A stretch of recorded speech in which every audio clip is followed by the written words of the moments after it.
आज की इस वीडियो में हम बात करने जा रहे हैं 5 ऐसे मिस्टेक के बारे में जो हर वो व्यक्ति करता है जो ज़मीन रजिस्ट्री करने गया है या फिर करवाने गया है। तो यदि आप कोई ज़मीन खरीद रहे हैं या फिर बेच रहे हैं और रजिस्ट्री ऑफिस गए हुए हैं तो आज की इस वीडियो में हम 5 ऐसे नॉर्मल मिस्टेक के बारे में बात करने जा रहे हैं जो मिस्टेक यानी कि जो गलती हर व्यक्ति के द्वारा किया जाता है और ये इतना छोटा गलती है और यही गलती आगे चल के इतना बड़ा रूप ले लेता है कि आप लोग कोर्ट कचहरी दौड़ते दौड़ते परेशान हो जाएंगे, तंग हो जाएंगे और जितना में आपने ज़मीन खरीदा था वो टोटल पैसा आपको कोर्ट कचहरी करते करते जो है खत्म हो जाएगा और आपका समय भी अलग से खत्म होगा। साथ ही साथ यदि आप ज़मीन खरीदने जा रहे हैं तो भी आपको ये वीडियो देखना है। ये पांचों गलती जो है सेलर और बायर दोनों के द्वारा किया जाता है। ठीक है, यदि आप प्रॉपर्टी खरीद लिए हैं तो वो प्रॉपर्टी आपका तो चले ही जाएगा, ठीक है, आपका होगा नहीं। साथ ही साथ प्रॉपर्टी खरीदने के एवज में आपने जो पैसा का भुगतान किया वो भी आपका चले गया और प्रॉपर्टी भी चले गया। हो सकता है इसमें से 1-2 गलती आप नहीं करते हो, ठीक है, लेकिन पांचों गलती को यदि आप सुनिएगा तब आपको रियलाइज होगा कि हाँ कुछ ना कुछ गलती आपके द्वारा भी हुआ है। तो पहला गलती नंबर है कि जब भी आप रजिस्ट्री किसी व्यक्ति को करने जा रहे हैं, यानी कि यदि आप विक्रेता है जमीन बेच रहे हैं तो आप यदि दूसरा व्यक्ति को रजिस्ट्री करने जाएंगे तो ऐसे स्थिति में रजिस्ट्री के दिन से पहले तक में आपको टोटल पैसा जितना आप में आपका प्रॉपर्टी का बात हुआ है, जितना में डील फाइनल हुआ है वो टोटल आपको रिसीव कर लेना है। अब देखिए गलती का बात, गलती ज़्यादातर व्यक्ति ये करता है कि जैसे मान लीजिए कल प्रॉपर्टी रजिस्ट्री का टाइम फिक्स हुआ है तो आज जो है चेक ले लेगा, लेकिन वो जो आप चेक ले लिए तो वो तो आज भेजेगा नहीं, आज ही आपके बैंक में तो नहीं आ जाएगा वो चेक का पैसा। चेक का पैसा आने में लगभग 2 सप्ताह तक का यानी कि 12 से 15 दिन तक का समय लग सकता है। ये ब्रांच टू ब्रांच डिपेंड करता है, ठीक है। तो 15 दिन तक का मान लीजिए समय लगेगा और कल आपने रजिस्ट्री कर दी है, ठीक है। रजिस्ट्री के 14 दिन के बाद आपको ये पता चलता है कि वो चेक बाउंस हो गया, तो अब क्या कीजिएगा, आप लीगल नोटिस भेजने कोर्ट जाइएगा, कोर्ट से लीगल नोटिस सामने वाले को भेजिएगा, लीगल नोटिस का जवाब नहीं देगा, उसके बाद आप क्रिमिनल केस कीजिएगा। तो क्रिमिनल केस करेंगे तो वहाँ पे क्या होगा, रजिस्ट्री ऑफिस में तो आपने कह दिया कि हाँ हमको सब पैसा मिल गया, तो अब आप जो दोबारा क्रिमिनल केस करने जाएंगे तो आप कैसे बोल सकते हैं कि मतलब पैसा जो है चेक में लिए थे पैसा नहीं मिला, ठीक है। तो जब तक आपको पैसा मिलता नहीं है, 100% पैसा आप ले नहीं लेते हैं, तब तक आपको रजिस्ट्री बिल्कुल भी नहीं करना है। रजिस्ट्री के दिन भी यदि आपको बोल रहा है कि रजिस्ट्री के दिन ही पैसा दे देंगे, रजिस्ट्री ऑफिस में ही देंगे, तो ऐसी स्थिति में पार्टी को बोलिए कि आप ऑनलाइन टोटल पैसा ट्रांसफर कीजिए।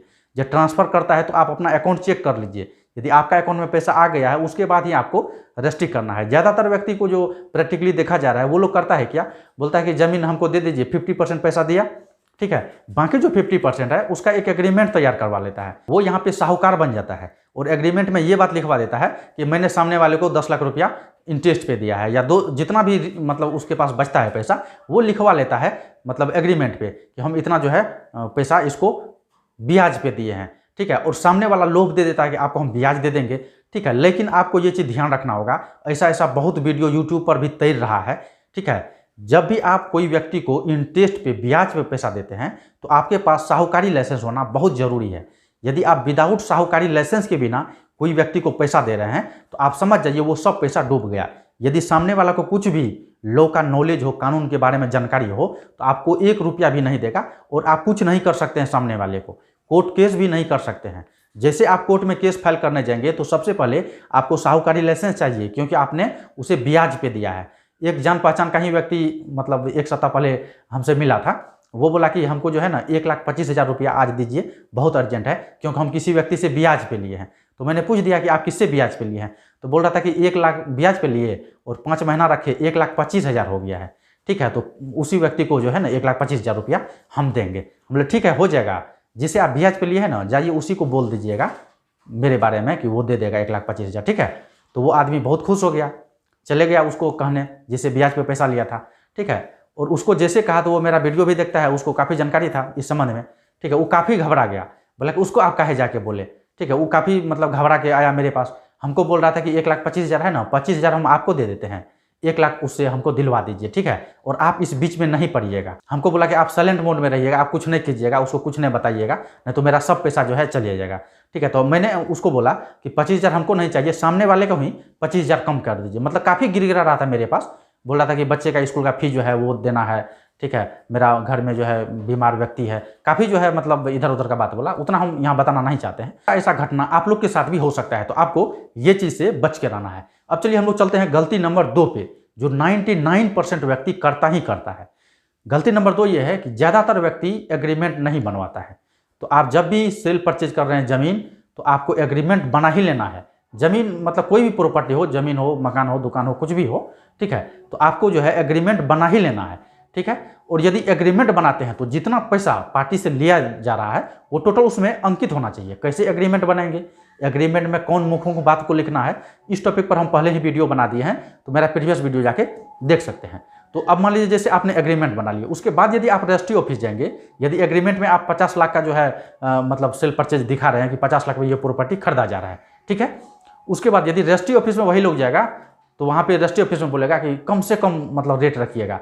वही प्रॉपर्टी जो एग्रीमेंट पे कह रहा है, एग्रीमेंट उसका बोल रहा है कि ये प्रॉपर्टी 50 लाख में बिक्री किया जा रहा है, और वहाँ जो सेल डीड तैयार करवाएगा उसमें लिख देगा 20 लाख। अब 30 लाख कम इसलिए किया क्योंकि उसको जो है स्टाम्प शुल्क कम देना पड़ेगा।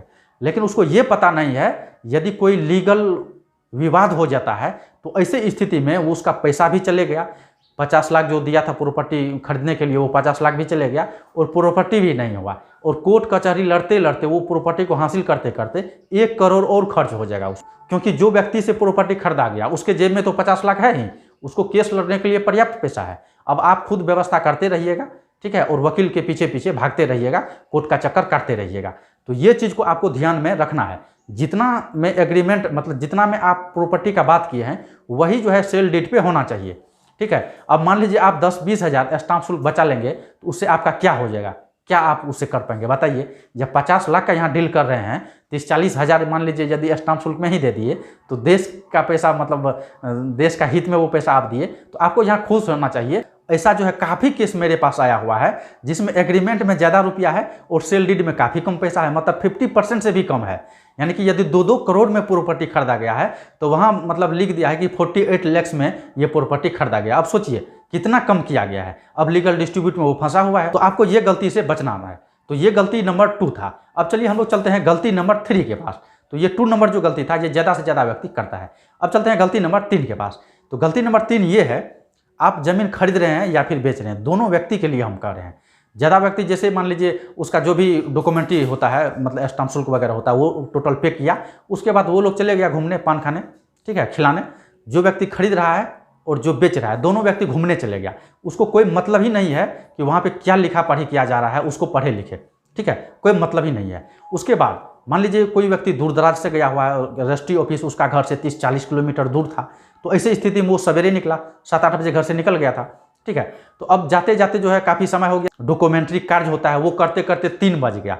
ऐसे स्थिति में धरफड़ में जो है जिसके द्वारा आप जो है डॉक्यूमेंट तैयार करवाए हैं वो तुरंत जो है आपसे साइन करवाएगा कि यहाँ साइन कीजिए, यहाँ साइन कीजिए, लेट हो रहा है, बंद हो जाएगा, ये वे 100 बात आपको बताएगा। तो ऐसे स्थिति में आपको पैसेंस रखना है, आपको बोलना है कि हम जहाँ भी साइन करेंगे हम पहले पढ़ेंगे। तब आपको सामने वाला कहेगा आप पढ़ेंगे तो लेट हो जाएगा, तो बोलिएगा ठीक है, लेट होगा तो कल होगा। कुछ रजिस्ट्री जमीन का जो हुआ है उसमें हमको भी लेके गया हुआ है कुछ व्यक्ति के द्वारा, ठीक है, मतलब वो करोड़ों का डील था तो इसलिए हमको लेके गया है।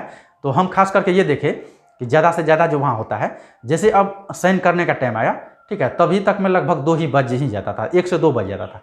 तो अब सामने वाला के द्वारा कहा जा रहा है कि अब पढ़ने में क्या टाइम व्यतीत कर रहे हैं, चलिए नाश्ता करने, मतलब यहाँ चलिए वहाँ चलिए, जल्दी से कर दीजिए, शाम हो जाएगा, मौसम खराब है, ऐसे 100 बहाना किया जाता है। तो ऐसे स्थिति में हम वहाँ पे यही जवाब देते थे कि यदि शाम हो जाएगा तो चलिए कल फिर आ जाएंगे सवेरे में, ठीक है।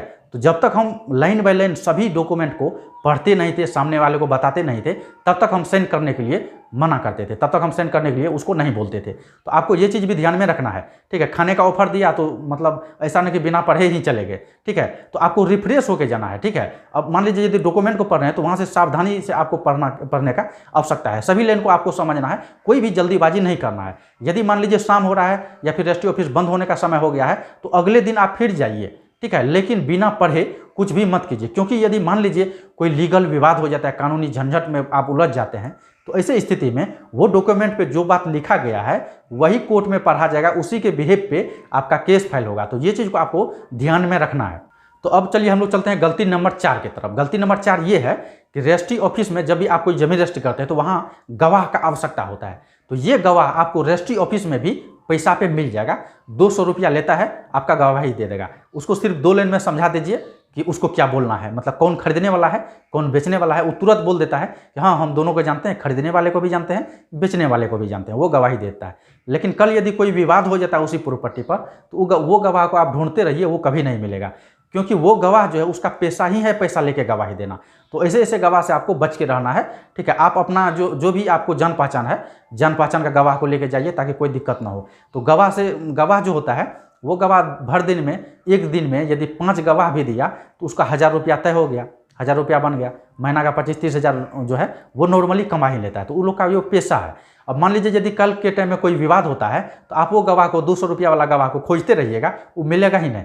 यदि मिल भी गया तो वो रजिस्ट्री मतलब कोर्ट आपका गवाह देने कभी नहीं जाएगा। तो आपको ये चीज़ को ध्यान में रखना है। अब चलिए लास्ट हम गलती नंबर की तरफ जाते हैं, जिसमें ज़्यादा से ज़्यादा आदमी को परेशान किया जाता है। जब आप रजिस्ट्री के लिए टोटल डॉक्यूमेंट वगैरह तैयार करके रजिस्ट्री कार्यालय में सबमिट करते हैं, उसके पास जो भी अधिकारी होता है उसके द्वारा ये बात बताया जाता है कि हम इस जमीन का इंक्वायरी करेंगे। अब इंक्वायरी क्यों किया जा रहा है वो भी हम बताते हैं। यदि आपका ज़मीन स्कूल के पास है, कोई सरकारी स्कूल है उसके पास का ज़मीन यदि आप बेचे हैं, तो ऐसे स्थिति में इंक्वायरी के लिए जो है वहाँ पे बोल दिया जाता है कि हम फिजिकल इसका इंक्वायरी करेंगे, जाके देखेंगे क्या ये स्कूल का ही तो ग्राउंड नहीं आप रजिस्ट्री कर रहे हैं, ऐसा जो है कुछ कहा जाता है। या फिर आपका कॉलेज के साइड का ज़मीन है, या फिर हॉस्पिटल के साइड का ज़मीन है, या फिर एयरपोर्ट या फिर रेलवे स्टेशन के आसपास का ज़मीन है और आप सेल परचेज कर रहे हैं। तो ऐसे स्थिति में ज़्यादातर मतलब रजिस्ट्री ऑफिस के कार्यालय के द्वारा ये कहा जाता है कि हम जो है इसका फिजिकल इंक्वायरी करेंगे, देखेंगे पोजीशन, फिजिकल पोजीशन क्या है, उसके बाद रजिस्ट्री होगा।